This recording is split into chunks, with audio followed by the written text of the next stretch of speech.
du bois. Ou au sujet d'une fête, d'une nouvelle lune ou des sabbats. Ça, elle le dit là. C'est pas dans mes slides, mais dans 2 Corinthiens chapitre 3 verset 17, ça dit: Or le Seigneur, c'est qui? C'est l'Esprit. Et là où est l'Esprit du Seigneur, là est quoi? Est la liberté. On est libre. Dieu n'impose jamais rien à personne. D'ailleurs, avant tout, quand Dieu te demande de faire quelque chose, c'est pas d'abord pour son bien, c'est pour ton bien à toi. Amen. C'est pour ton bien à toi. Peu importe que Dieu te demande de venir contribuer à l'église, même ce n'est même pas pour son bien, c'est encore pour toi. Et tu vas le voir dans la dîme quand on va traiter la dîme. Parce que ça nous parle de Melchisédek et Abraham qui donnait l'offrande à Melchisédek et à la dîme. Et puis la Bible te dit, c'est le plus grand qui bénit le plus petit. Et qui était le plus petit? Alors c'était Abraham qui a donné sa dîme. Lui qui a donné, ça veut dire qu'en donnant, il bénit pas Dieu, non, il se bénit lui-même. Mais on est libre quand même. C'est pourquoi ici, on ne dit jamais, hey, ma soeur, tu as donné des dollars aujourd'hui. C'est quoi ça? On ne dit pas ça ici. Hey, mon frère, tu as donné 150 dollars alors que tu travailles pour 3000 dollars. Tu devais au moins donner 300 dollars. On ne dit jamais ça, on ne fait pas ça ici. Et je ne crois pas qu'il y a une église qui fait ça, je pense. Mais l'essentiel, c'est que on doit être clair sur comment on donne. Mais sois libre parce que dans l'évangile, qu'est-ce qui importe? C'est qu'il n'y a pas de condamnation pour personne. Dès lors que tu as Christ, c'est l'essentiel. Les autres affaires, ça va te rendre pauvre, ça va te rendre misérable, mais quand même tu vas au ciel. Quand tu ne donnes pas à l'église, ça ne veut pas dire que tu vas en enfer. Mais tu vas être étonné que le plus pauvre parmi l'église, il va être honoré dans le ciel avec une couronne. Mais toi, malgré ta richesse, tu es rien, tu es délaissé. Tu as juste seulement le salut. Tu as simplement le salut. Donc, qu'est-ce qu'il faut comprendre? C'est que personne ne vient juger personne ici. Non, on ne fait pas telle fête. Pourquoi? Tu fêtes Noël, pourquoi? Mais tu ne fais pas, tant pis pour toi. Mais nous, on fête. Et si on ne fête pas aussi, tant pis pour nous, toi tu peux fêter. Toi tu peux fêter. Ma pleine de gros amis qui toujours dans l'histoire ça, on l'église, pasteur pas quoi dans Noël, et puis on joue Noël, pasteur pas pour ses votes là, toc, c'est elle, pasteur Joséry, oh, les amis, la tête montée. En 10 000 pasteurs Joséry qui existent sur la terre, nous c'est un nom qui connaît ici là, ma dit c'est elle qui est, pas qui est. Mais l'essentiel, pasteur Joséry, et puis même moi, tiens, il va pas dans pasteur, dans le cacher ça bien, retirer, faut aller dans la chambre parce que il dit pasteur de la vie. Mais tu n'es pas libre. Tu es esclave. Nous ici, si on ne fait pas quelque chose, on va pas à moins que c'est quelque chose de païen qui glorifie pas Dieu du tout. Il n'y a rien de Dieu dans tout ça. Comme, ou pas dire, on va fêter son dos, ou bien, non, mon cher, il y a parole pour ça. Mais, dis-moi que, vous célébrez Pâques, et puis on a dit, il va faire Pâques, ça fait pas.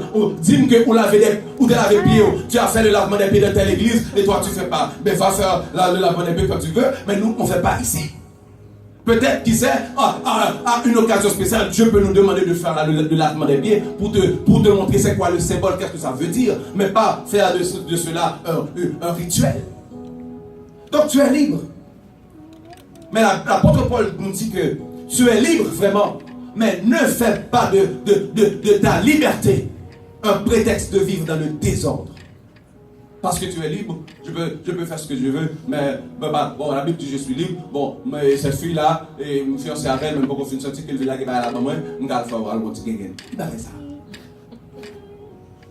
Tu es libre, mais tu ne dois pas faire de ta liberté un prétexte de vivre dans le désordre.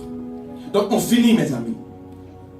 On finit parce qu'on n'a pas assez de temps, mais d'ailleurs on a beaucoup de choses à dire encore, donc on va rester, on va continuer. Peut-être dans 2 semaines. Mais l'affaire, c'est que il faut comprendre que celui qui donne à Dieu, c'est le cœur, c'est du cœur que ça vient. La Bible dit que là où est ton trésor, là aussi sera ton cœur.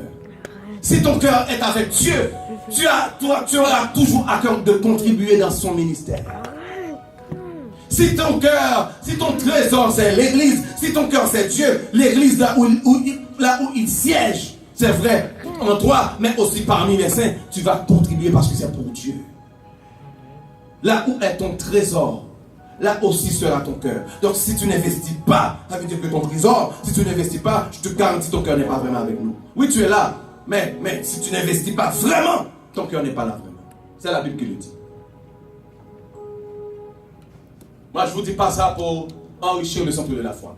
Moi, toute ma vie, j'étais quelqu'un qui honore Dieu avec mes biens. Et je sais que ce ministère, il est obligé d'être béni parce que comme Dieu, c'est ainsi que Dieu te traite. Comme je suis quelqu'un qui considérait toujours les affaires de Dieu, Dieu va considérer ce ministère. Peu importe la situation. Peu importe, 10 ne donnent pas.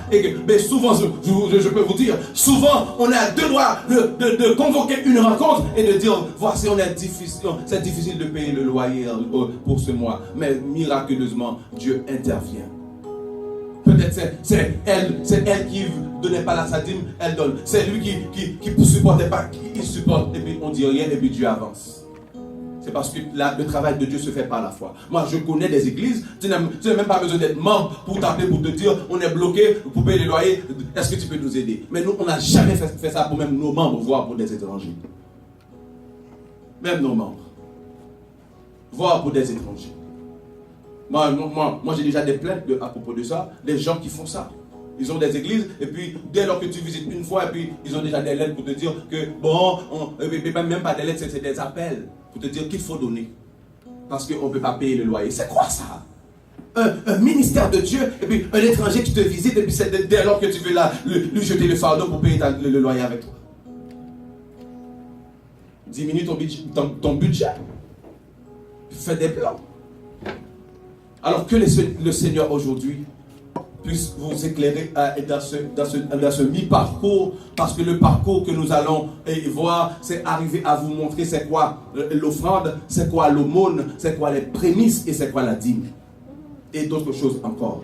Mais l'essentiel, on voudrait vous attirer votre attention sur qu'est-ce que Dieu, lui, le comportement de Dieu par rapport à quand tu donnes. Dieu n'a pas besoin de ce que tu donnes. C'est de toi qu'il a besoin. Et dès lors qu'il a toi, il a aussi ce que tu as. Alors que le Seigneur te bénisse. Qu'il t'accorde la faveur et la grâce d'être béni dans tout ce que tu fais parce que tu collabores dans son ministère. Bon Dieu béni. Amen. Gloire à Dieu. Alléluia. Si on nous va de l'argent, mais nous enseignons.